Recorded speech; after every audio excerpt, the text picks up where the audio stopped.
नमस्कार। आइए विद्यार्थी, आज हम पुनः बीए द्वितीय वर्ष के पाठ्यक्रम में सम्मिलित दूसरे प्रश्न पत्र के आकाशद्वीप कहानी का अध्ययन कर रहे हैं।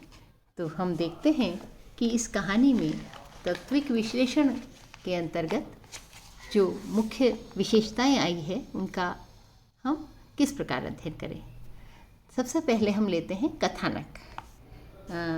इस कहानी के मूल रूप से जो ये कहानी है वह एक बहुत सुंदर धरातल पर निर्मित कहानी है। जयशंकर प्रसाद जी जो अपने मुख्य रूप से सांस्कृतिक आधार देकर अपनी कहानियों को लिखते हैं, वह इस आकाशद्वीप कहानी का मुख्य पक्ष है, जिसके अंतर्गत उन्होंने इस ऐतिहासिक आधार देते हुए, ऐतिहासिक पुट देते हुए चंपा और बुद्धगुप्त नामक पात्रों का सृजन करके सुंदर कहानी की रचना की है। यदि हम इस कहानी के कथानक को लेते हैं तो देखिए, यह कहानीकार बड़े नाटकीय ढंग से संवादों के द्वारा यह सूचना देते हैं कि एक जहाज जो है वह मणिभद्र उसके व्यापारी हैं, उनका एक पोत है। पोत से मतलब जहाज, वो जहाज है और उसमें वे बंदी हैं। तभी एक जलदस्युओं का आक्रमण होता है और उसमें बुद्धगुप्त और जो जाह्नवी तट पर स्थित चंपा नगरी की क्षत्रिय कन्या चंपा, जिसके पिता जो है जलदस्युओं से बुद्धगुप्त के साथियों द्वारा मारे जाते हैं। जलदस्यु बुद्धगुप्त भी ताम्रलिप्त का क्षत्रिय कुमार था, जो भाग्य के फेर से जलदस्युओं का जीवन बिता रहा था। पिता की मृत्यु के पश्चात चंपा के साथ मणिभद्र ने घृणित प्रस्ताव किया और अस्वीकार कर देने पर वह बंदी बना ली गई। बुद्धगुप्त भी उसी समय बंदी बना लिया गया। देवयोग से दोनों एक ही नाव पर थे और चंपा ने रात के सन्नाटे में बुद्धगुप्त को समुद्र की गति से अवगत कराते हुए मुक्त होने की योजना बनाई। बुद्धगुप्त अपने साहस और बल से उसे क्रियान्वित करके उस नौका का स्वतंत्र स्वामी बन गया। उसने अपनी शक्ति का, शौर्य का उसमें प्रदर्शन किया और उसके मालिक को करके, और वो स्वयं उसका मालिक बन गया। तो पोत से संबद्ध जो रज्जू थी, रज्जू यानी रस्सी, जो रस्सी थी उसे काट दिया गया और द्वंद्व युद्ध में नाविकों के नायक को परास्त कर नाव पर अधिकार कर लिया। चंपा और अपने नए बनाए अनुचरों के साथ बुद्धगुप्त किसी द्वीप के किनारे पहुँचे और जिसका नाम उन्होंने चंपा रख दिया। चंपा के कोमल हृदय में बुद्धगुप्त के लिए एक स्थान बन गया और उधर कठोर दुर्दांत जलदस्यु जो भी चंपा से अनुरक्त हो गई थी, उससे जो पहले कभी दुर्दांत था, मतलब बुद्धगुप्त जो बहुत ही भयंकर डाकू जैसा था, उसके प्रेम के अंदर चंपा, क्योंकि उसकी जो अच्छी प्रवृत्तियां थी उसको देखकर वह उसके प्रेम में, उसके हृदय में उसके प्रति प्रेम जागृत हो गया। तत्पश्चात देवयोग से चंपा अपने नए बनाए अनुचरों के साथ बुद्धगुप्त जो है जब नए द्वीप पर आए और वे वहाँ का शासक बन गए। प्रणय प्रेम का जो था वो अधिक गहरा होता चला गया दोनों के अंदर, किंतु चंपा को संदेह था कि उसकी पिता की मृत्यु का कारण बुद्धगुप्त ही था, और इसी संदेह के कारण वो बुद्धगुप्त से प्रेम करती हुई भी उसके घृणा का जो कीड़ा उसके मन में चल रहा था वह जागृत रहा, और इतनी अधिक की प्रतिशोध की कटार को वो हमेशा अपने पास छुपा के रखते थे। 5 वर्ष बीत गए। बुद्धगुप्त एक महानाविक हो गया। जावा, सुमात्रा, बाली आदि द्वीपों पर व्यापार अब उसके हाथ में आ गया। वैभव उसके चरणों में लौटने लगा, किंतु उसका हृदय अब भी सूना था। चंपा की प्रतिशोध की भावना समाप्त नहीं हुई, यद्यपि वह उसकी मंगल कामना के लिए आकाशद्वीप जलाती थी, उसके लिए मर सकती थी। बुद्धगुप्त नास्तिक था। वह चंपा के ईश्वर और आकाशद्वीप की हंसी उड़ाया करता था। चंपा जो भारतीय संस्कारों से युक्त थी और वो ईश्वर में बहुत आस्था रखती थी, और इसीलिए वो हर प्रकार से ईश्वर में पूर्ण विश्वास को बार बार व्यक्त करती थी। चंपा उसे प्यार करते हुए भी इस बात से रुष्ट थी कि वे एक साथ रहकर भी कभी एक नहीं हो पाए, क्योंकि चंपा को विश्वास था कि उसके पिता को अवश्य बुद्धगुप्त ने ही मारा है। ऐसे ही समय में हार कर बुद्धगुप्त ने प्रणय निवेदन किया और चंपा के सामने घुटने टेक कर बैठ गया। एक क्षण भर के लिए चंपा पिघल गई और दोनों एक दूसरे के हो गए। चंपा ने प्रतिशोध का कृपाण हृदय समुद्र में डुबो दिया। उसने सोचा अब कोई मतलब नहीं और उसे डुबो दिया। वह बुद्धगुप्त को अपना न सकी, क्योंकि उसके हृदय में उसे बार बार धोखा दिया, उसके हृदय ने उसे बार बार धोखा दिया। वह बुद्धगुप्त से घृणा करती हुई भी उसे प्राप्त, एक विरोधाभासी स्थिति उसकी थी कि वह प्रेम भी करती थी किंतु घृणा भी करती थी। ऐसे एक द्वंद्व की सृजन जयशंकर प्रसाद ने अपने हर पात्र के अंदर किया है। वही द्वंद्व यहाँ भी दिखाई देता है। एक दिन चंपा द्वीप में कुछ आयोजन था। संभवतः बुद्धगुप्त का संकेत पर चंपा को सजाया गया। उस दिन फिर उसने प्रेम की चर्चा चल पड़ी और बुद्धगुप्त ने चंपा के पैर पकड़ लिए। उसने बताया कि वह असंख्य धनराशि लादकर स्वदेश भारत लौटना चाहता है, किंतु चंपा विवाह की स्वीकृति दे दे। चंपा ने बुद्धगुप्त को स्वदेश लौटने की आज्ञा दे दी और स्वयं ने मना कर दिया। उसे प्रेम और कर्तव्य को एक साथ निभाने के लिए उसी द्वीप में रहना पड़ा। बुद्धगुप्त वहाँ से लौट गया और आजीवन वहाँ के निवासियों की सेवा करती हुई आकाशद्वीप जलाती हुई चंपा अंत में उसी द्वीप में विलीन हो गई।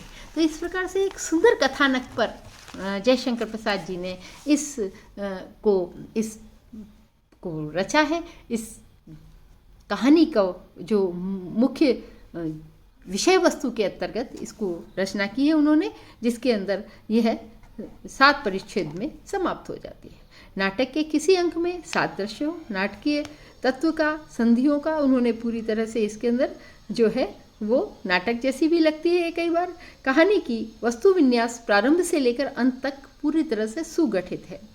अंत का जो उपसंहार है वह एक लक्ष्य के लिए, एक उनके उद्देश्य के लिए आदर्शपरक जो उनकी मानसिक स्थिति, हर कविता, हर कहानी के अंदर, हर रचना के अंदर उन्होंने आदर्शपरकता को लिखाया है, वही यहाँ पर भी दिखाई देती है। कहानी का आरंभ बहुत ही रोचक और नाटकीय ढंग से होता है, किंतु कुतूहल के सहारे कहानी आगे बढ़ती है। प्राकृतिक सुंदर दृश्यों की अवधारणा, भावात्मक कुतूहल को उन्होंने हर पन्ने पर सजाया है और नाटकीय संवादों ने तार्किक और बौद्धिक जिज्ञासा इस कहानी को दी है।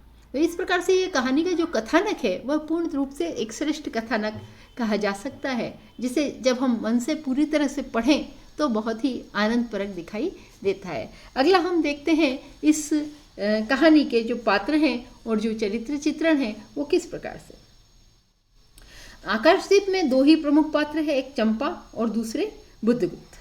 चंपा पूरी तरह से भारतीय संस्कारों से युक्त पात्र है, वह नारी पात्र है, लेकिन उसके मन में दया, करुणा, प्रेम, त्याग, ये सारी भावनाएं उसके अंदर दिखाई दे। उसके साथ साथ वह एक वीरता से युक्त भी स्त्री है, क्योंकि शुरुआत में ही उसकी वीरता को इसमें दिखाया गया है, उसकी बुद्धि कौशल को उसमें दिखाया गया है कि चंपा बहुत कौशल से लुढ़कती हुई बुद्धगुप्त को बताती है कि किस प्रकार से हवा के झोंके के साथ वो अभी यहाँ से मुक्त हो सकते हैं, और वो मुक्त होकर भी वहाँ दिख जाती है। तो ये जो कहानी है यह, यद्यपि जो चंपा है उसका चरित्र भी वर्ग पात्र का न होकर व्यक्ति का ही एक चरित्र है, किंतु यहाँ पर अंतर्मुखी अधिक है। वह आवेग से संचालित है, उसमें एक विकल्प के दर्शन होते हैं, यानी वो अंदर के आवेग से कभी घृणा और कभी प्रेम, दोनों ही भावनाओं के अंदर झूला खाती हुई दिखाई देती है। वह मानसिक जगत पर संघर्ष करती है और अंत में उसकी कर्तव्य भावना, कुल मर्यादा, गौरव उसके प्रेम पर विजय हो जाते हैं। इस कर्तव्य का धरातल केवल आदर्शात्मक स्वीकृति है, उसके यथार्थ का बोध संगत नहीं। ये हमें यहाँ पर दिखाई देता है। और देश प्रेम पितृ प्रेम से अधिक महत्व रखता है, अपितु यह बात जो है वह हम इनकी इस कहानी में देखते हैं, क्योंकि चंपा का पितृ प्रेम एक निर्जीव ग्रंथि के रूप में सामने आता है।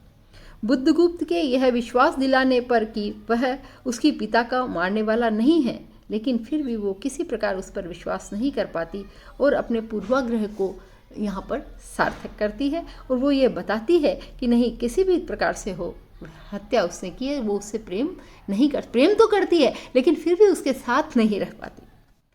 अंतर्द्वंद दोनों, चंपा के मन का जो अंतर्द्वंद है, इस पूरी कहानी में प्रारंभ से अंत तक प्रारंभ है। अंतर्द्वंद इस कहानी के चरित्र चित्रण का केंद्र बिंदु है। चंपा और बुद्धगुप्त के हृदय के भीतर चलने वाला कोलाहल जो है वो इस कहानी के भीतर ठीक प्रकार से सुनाई देता है।